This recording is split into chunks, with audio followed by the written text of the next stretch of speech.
Okay, friends, so if you're stuck on this, I wanted to kind of walk you through what I meant by looking at the Bend Schools example. So up here earlier, I measured this Bend School slice right here as 91 millimeters wide. And you might not have the exact same answer, and it doesn't matter if you do. It all depends on how zoomed in or zoomed out your screen is.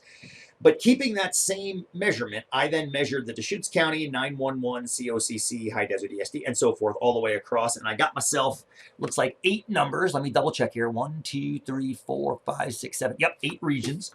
So what I'm going to do is I'm going to look at what chunk of the overall dollar that 91 millimeters is. So the first thing I have to do is I have to add those numbers up. I can't just put the ruler across the top here because of these gaps, right? These gaps are not actually part of the dollar. That's the spaces between.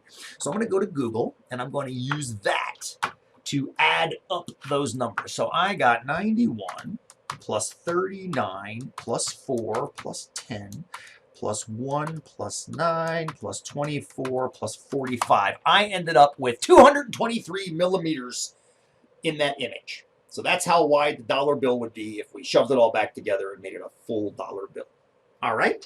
So now to get the percentage that the Bend schools occupy, I need to look at that 91 millimeters out of that 223. So I'm going to go back here, and I'm going to take 91 divided by 223. And when I do that, I end up with 40.8%. 40.8%. And I'm feeling pretty good about that because they told me it was supposed to be 40.5%. And that is so close. I feel pretty good.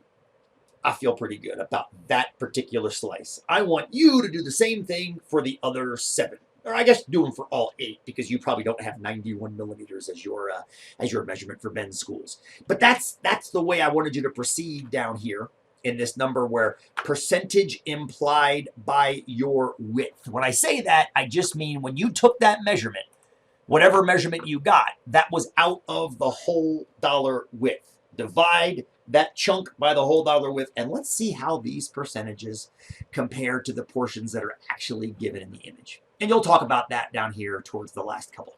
All right, hope that helped.